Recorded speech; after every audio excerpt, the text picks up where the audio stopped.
Hello friends, a very welcome to my YouTube channel. Friends, कैसे हैं आप सभी? आई होप बिल्कुल अच्छे होंगे। फ्रेंड्स, आज की वीडियो में बात करने वाले हैं हम बीएससी नर्सिंग एंट्रेंस एग्जाम के लिए फिजिक्स के इम्पॉर्टेंट कुछ क्वेश्चंस। फ्रेंड्स, यहाँ पे मैं आपको चैप्टर वाइज डेली क्विजेस कराऊंगी एंड आपको सॉल्व कराऊंगी, तो आपको ध्यान से पढ़ना है। आप अगर बीएससी नर्सिंग एंट्रेंस एग्ज़ाम के लिए तैयारी कर रहे हैं तो ये आपके लिए काफ़ी इम्पॉर्टेंट वीडियो है।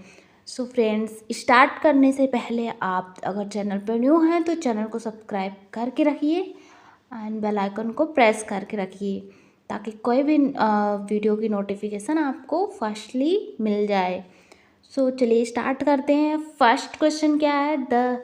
If the size of charged bodies are very small compared to the distance between them, we treat them as जो चार्ज हमारा होता है, बोल रहा है size of charge bodies, charge body की साइज एंड उसके डिस्टेंस के बीच, उस बीच को कैसे ट्रीट करेंगे, हम कैसे रिप्रेजेंट करेंगे।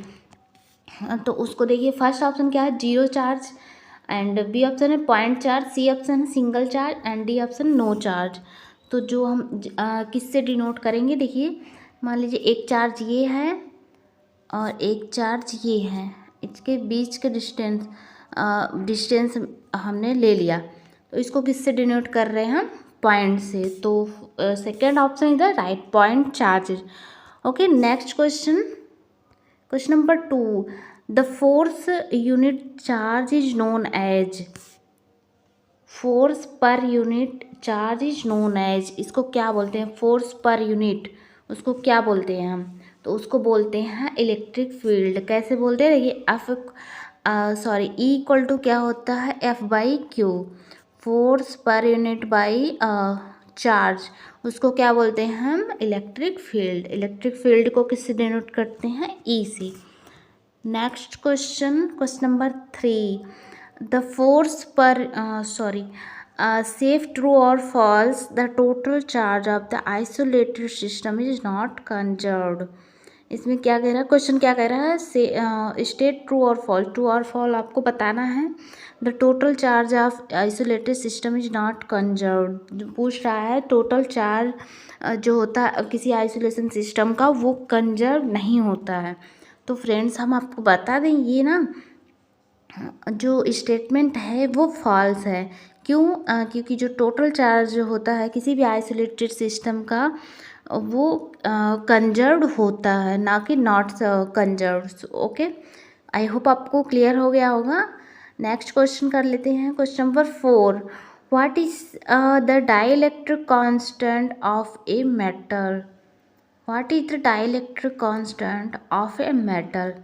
सो जो डाइलेक्ट्रिक कांस्टेंट का, जो किसी भी डाइलेक्ट्रिक मेटल का जो वैल्यू होता है, sorry, what is the dielectric constant of a metal, हाँ उसकी वैल्यू कितनी होती है? सो उसकी वैल्यू जो होती है इनफाइनाइट, इनफाइनाइट को ऐसे इस सिंबल से डिनोटेट करते हैं।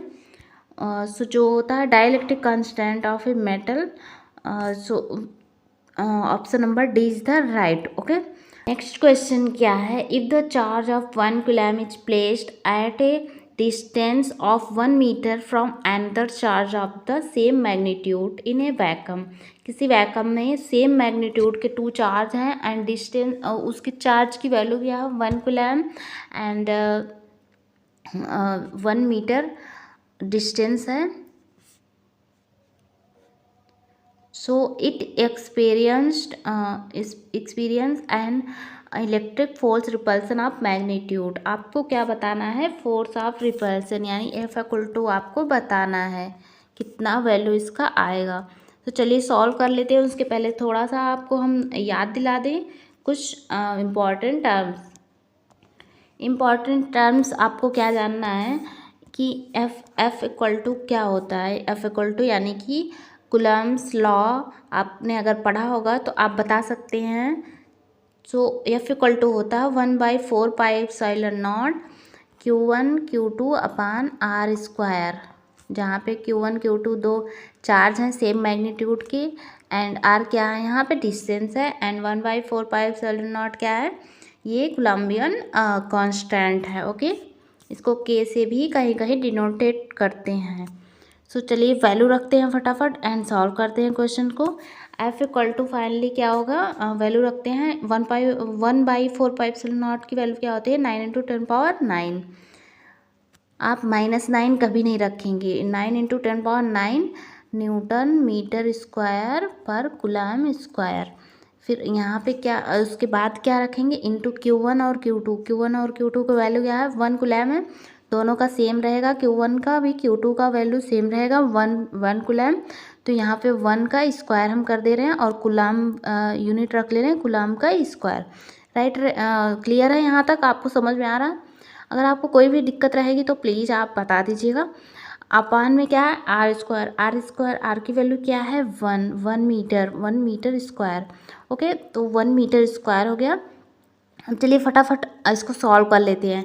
पहले तो देखिए मीटर स्क्वायर से हमारा मीटर स्क्वायर कैंसिल आउट होगा, एंड कूलम स्क्वायर पर कूलम स्क्वायर, इसको 1 मिनट हम यहाँ पे 1 मिनट, यहाँ पे metre square upon coulomb square कर दे रहे हैं, इसको हटा दे रहे हैं यहाँ से, थोड़ा ज़्यादा आपको इजीली समझ में आएगा। तो कूलम स्क्वायर से यहाँ कूलम स्क्वायर कैंसिल आउट हो गया, बचा क्या, हम उसको वैल्यू अब लिख लेते हैं, इक्वल टू 9 × 10⁹ न्यूटन बचा, इंटू में 1 स्क्वायर अपान 1, तो इसकी तो वैल्यू 1 ही आएगी। सो बचा हमारा 9 × 10⁹ न्यूटन। सो फटाफट देख लेते हैं कौन से क्वेश्चंस में ये ऑप्शन दिया गया है। तो फर्स्ट ऑप्शन में दिया गया है 9 × 10⁻⁹ न्यूटन, एंड सेकेंड ऑप्शन में दिया गया 9 × 10⁹ न्यूटन। तो राइट आंसर हमारा क्या हो गया, सेकंड। ओके फ्रेंड्स, वहाँ पे आपको एग्जाम्स में थोड़ा टाइम मैनेजमेंट करना होगा, विद इन 1 मिनट या फिर 1 मिनट से कम ही पर क्वेश्चंस पे आपको देनी है। ओके, नेक्स्ट क्वेश्चन देखते हैं। क्वेश्चन नंबर, आपको ये क्वेश्चन समझ में आया ना? ठीक है, नेक्स्ट क्वेश्चन देखते हैं, क्वेश्चन नंबर 6। क्वेश्चन नंबर 6 क्या कह रहा है, 1 मिनट जूम आउट कर ले थोड़ा सा।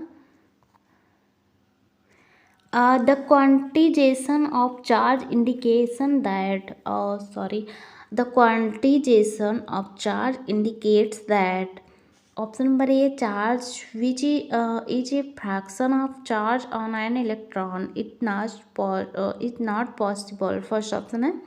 सेकेंड ऑप्शन है, a charge cannot be destroyed।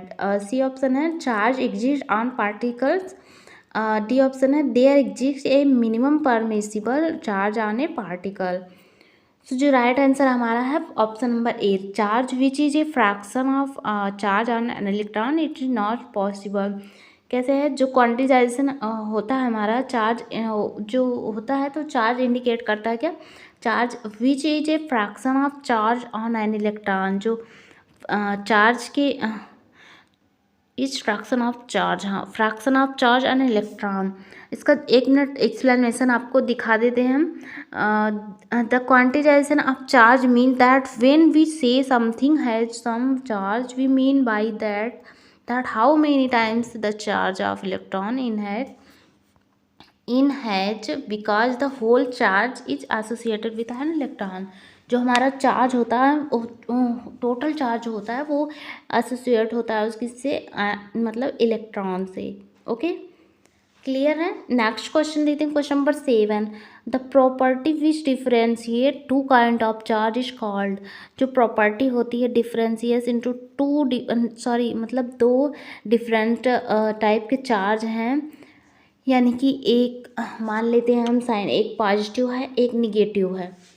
1 minute हम आपको लिख के बता रहे, थोड़ा ज़्यादा समझ में आए। एक प्लस क्यू है एंड एक माइनस क्यू है। एंड क्या पूछ रहा है, property which differentiate two kind of charge is called. 2 kind of charge जो होंगे डिफरेंशिएट डिफरेंट टाइप के होंगे, उनकी प्रॉपर्टी को क्या बोलेंगे, वो क्या क्या प्रॉपर्टी शो कर सकते हैं। आपको हम बता दें, पहले तो ऑप्शन देख लेते हैं क्या क्या ऑप्शन है। फर्स्ट ऑप्शन है equality of charge, B option है polarity of charge, and C option है fraction of charge, D option है नन ऑफ द ऑप्शन। इसमें से कोई नहीं, तो जो हमारा राइट आंसर होगा answer number B, polarity of charge. 2 equal magnitude के हैं एंड डिफरेंट चार्ज के हैं, तो उसको क्या वो प्रॉपर्टी क्या शो करेंगे, पोलैरिटी, आपस में ये पोलैरिटी दिखाएंगी। ओके, नेक्स्ट क्वेश्चन कर लेते हैं। Question number 8, give the information on field strength direction and nature of the charge.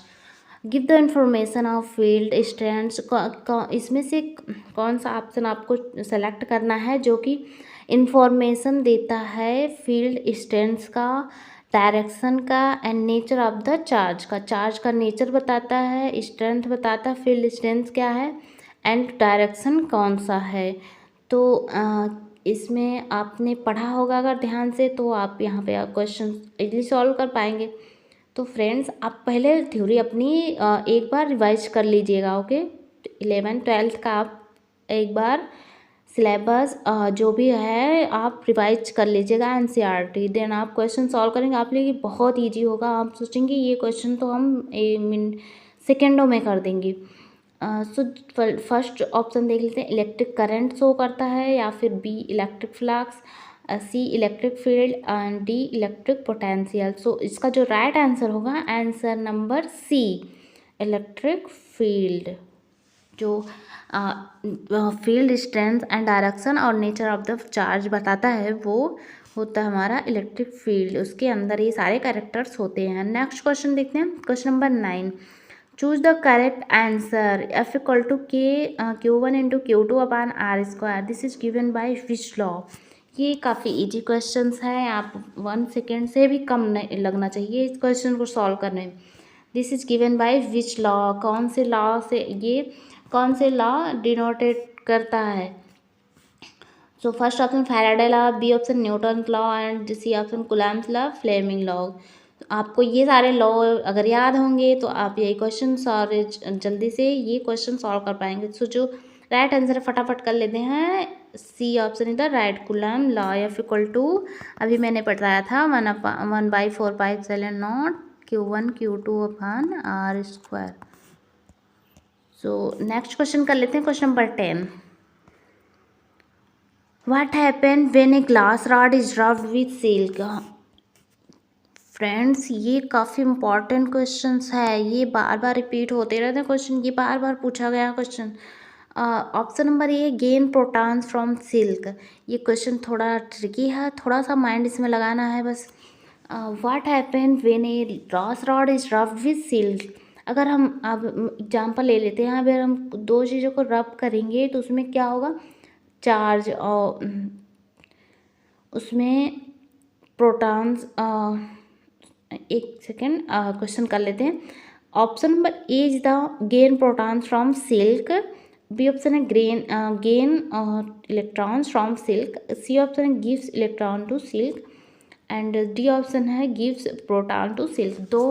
दो इसमें टर्म्स यूज होते हैं, प्रोटॉन्स एंड इलेक्ट्रॉन। प्रोटॉन पे क्या चार्ज होता है, पॉजिटिव, एंड इलेक्ट्रॉन जो होता है वो निगेटिव होता है। प्रोटॉन किस पे रहता है, जो चार्ज दे रहा है उसको हम प्रोटॉन बोलते हैं, जो वो गेन कर रहा है उस पे माइनस चार्ज होता है।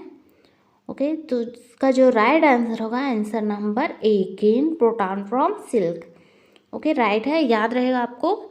सो फ्रेंड्स, आज की वीडियो में बस इतना ही। नेक्स्ट वीडियो में मैं नेक्स्ट चैप्टर कराऊंगी। तो फ्रेंड्स, आई होप आपको अच्छा लगा होगा वीडियो एंड आपको क्लियरली समझ भी आया होगा। तो please like the video and share more friends. Okay, आप अपने दोस्तों के साथ शेयर करिए, अपने घर पे शेयर करिए। सो चलिए नेक्स्ट वीडियो में मिलते हैं, तब तक के लिए बाय बाय।